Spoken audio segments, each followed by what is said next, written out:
Matthew, chapter 1. The family tree of Jesus Christ, David's son, Abraham's son. Abraham had Isaac. Isaac had Jacob. Jacob had Judah and his brothers. Judah had Perez and Zerah. The mother was Tamar. Perez had Hezron. Hezron had Aram. Aram had Amminadab. Amminadab had Nahshon. Nahshon had Salmon. Salmon had Boaz. His mother was Rahab. Boaz had Obed. Ruth was the mother. Obed had Jesse. Jesse had David, and David became king. David had Solomon. Uriah's wife was the mother. Solomon had Rehoboam. Rehoboam had Abijah. Abijah had Asa. Asa had Jehoshaphat. Jehoshaphat had Joram. Joram had Uzziah. Uzziah had Jotham. Jotham had Ahaz. Ahaz had Hezekiah. Hezekiah had Manasseh. Manasseh had Amon. Amon had Josiah. Josiah had Jehoiakim and his brothers, and then the people were taken into the Babylonian exile. When the Babylonian exile ended, Jehoiakim had Shealtiel. Shealtiel had Zerubbabel. Zerubbabel had Abiud. Abiud had Eliakim. Eliakim had Azor. Azor had Zadok. Zadok had Achim. Achim had Eliud. Eliud had Eleazar. Eleazar had Matan. Matan had Jacob.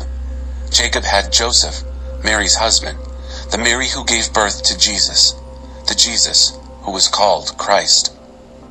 There were 14 generations from Abraham to David, another 14 from David to the Babylonian exile, and yet another 14 from the Babylonian exile to Christ. The birth of Jesus. The birth of Jesus took place like this. His mother, Mary, was engaged to be married to Joseph. Before they came to the marriage bed, Joseph discovered she was pregnant. It was by the Holy Spirit, but he didn't know that. Joseph, chagrined but noble, determined to take care of things quietly so Mary would not be disgraced. While he was trying to figure a way out, he had a dream. God's angel spoke in the dream. Joseph, son of David, don't hesitate to get married. Mary's pregnancy is spirit conceived. God's Holy Spirit has made her pregnant. She will bring a son to birth, and when she does, you, Joseph, will name him Jesus. God saves, because he will save his people from their sins. This would bring the prophet's embryonic sermon to full term. Watch for this. A virgin will get pregnant and bear a son. They will name him Emmanuel, Hebrew for God is with us. Then Joseph woke up. He did exactly what God's angel commanded in the dream. He married Mary, but he did not consummate the marriage until she had the baby. He named the baby Jesus.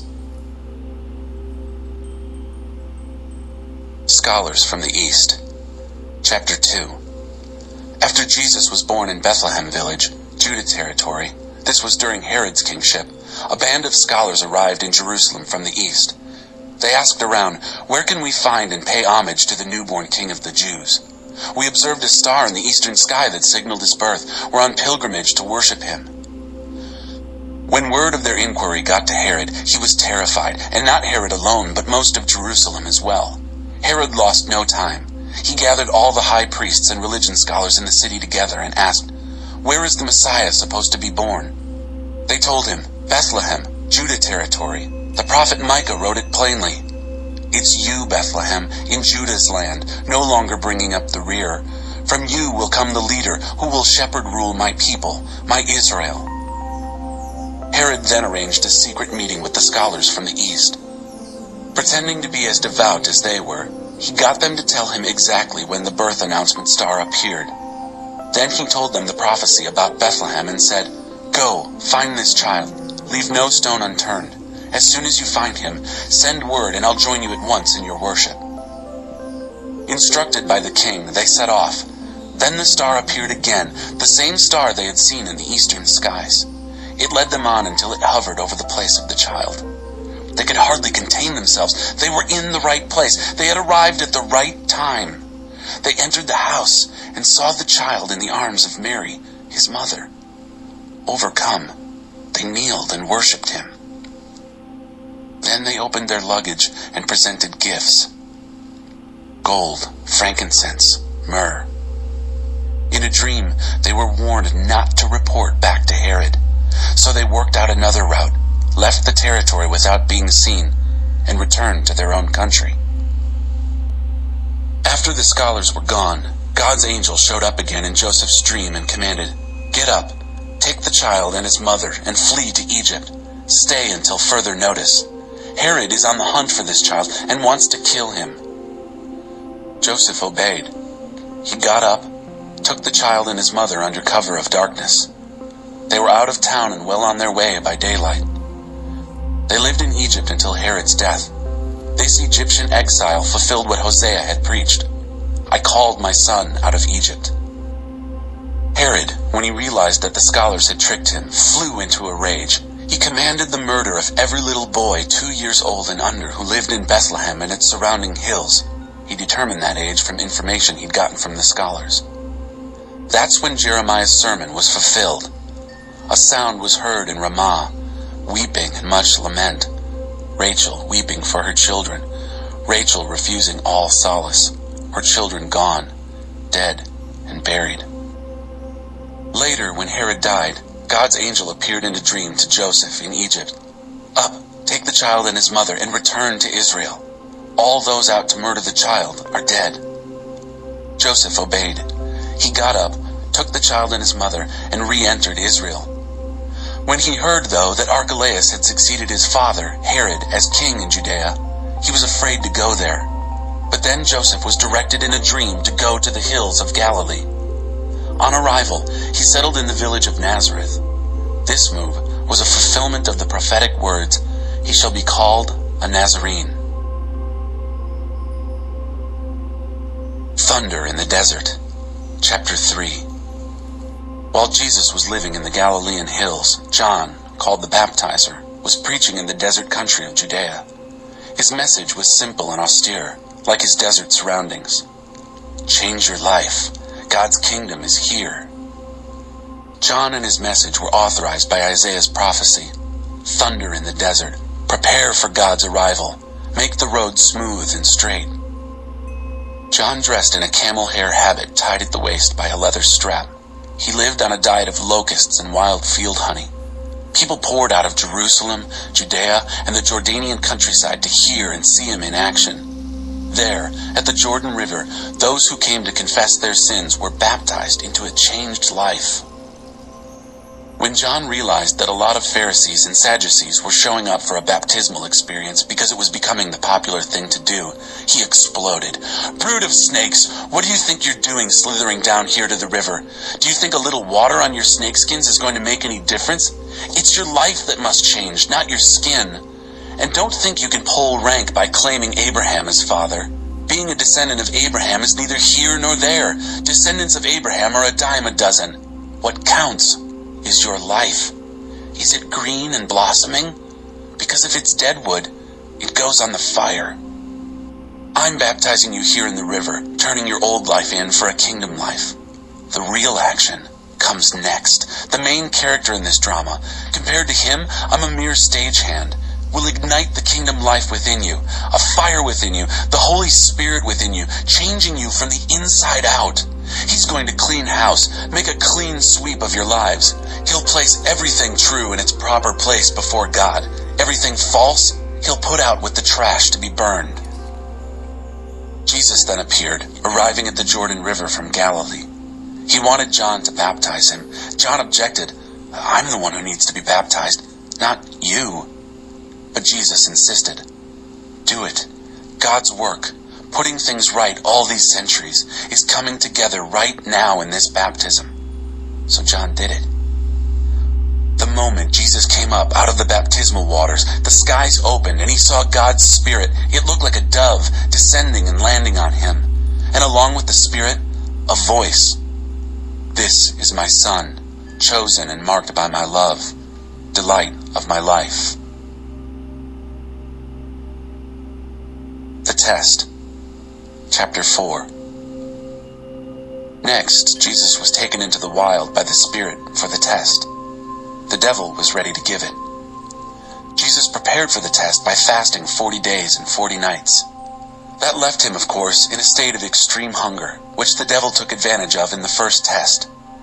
"Since you are God's son, speak the word that will turn these stones into loaves of bread." Jesus answered by quoting Deuteronomy. It takes more than bread to stay alive. It takes a steady stream of words from God's mouth. For the second test, the devil took him to the holy city. He sat him on top of the temple and said, "Since you are God's son, jump." The devil goaded him by quoting Psalm 91. "He has placed you in the care of angels. They will catch you so that you won't so much as stub your toe on a stone." Jesus countered with another citation from Deuteronomy. "Don't you dare test the Lord your God." For the third test, the devil took him on the peak of a huge mountain. He gestured expansively, pointing out all the earth's kingdoms, how glorious they all were. Then he said, "They're yours, lock, stock, and barrel. Just go down on your knees and worship me, and they're yours." Jesus' refusal was curt. "Beat it, Satan." He backed his rebuke with a third quotation from Deuteronomy. "Worship the Lord your God and only Him. Serve Him with absolute single-heartedness." The test was over. The devil left. And in his place, angels came and took care of Jesus' needs. Teaching and healing. When Jesus got word that John had been arrested, he returned to Galilee. He moved from his hometown, Nazareth, to the lakeside village Capernaum, nestled at the base of the Zebulun and Naphtali hills. This move completed Isaiah's sermon. Land of Zebulun, land of Naphtali, road to the sea over Jordan, Galilee, crossroads for the nations. People sitting out their lives in the dark saw a huge light. Sitting in that dark, dark country of death, they watched the sun come up. This Isaiah prophesied sermon came to life in Galilee the moment Jesus started preaching. He picked up where John left off. Change your life. God's kingdom is here. Walking along the beach of Lake Galilee, Jesus saw two brothers, Simon, later called Peter, and Andrew. They were fishing, throwing their nets into the lake. It was their regular work. Jesus said to them, "Come with me. I'll make a new kind of fisherman out of you. I'll show you how to catch men and women instead of perch and bass." They didn't ask questions, but simply dropped their nets and followed. A short distance down the beach, they came upon another pair of brothers, James and John, Zebedee's sons. These two were sitting in a boat with their father, Zebedee, mending their fish nets. Jesus made the same offer to them, and they were just as quick to follow, abandoning boat and father. From there, he went all over Galilee. He used synagogues for meeting places and taught people the truth of God. God's kingdom was his theme, that beginning right now, they were under God's government, a good government. He also healed people of their diseases and of the bad effects of their bad lives. Word got around the entire Roman province of Syria. People brought anybody with an ailment, whether mental, emotional, or physical. Jesus healed them, one and all. More and more people came, the momentum gathering. Besides those from Galilee, crowds came from the 10 towns across the lake, others up from Jerusalem and Judea, still others from across the Jordan.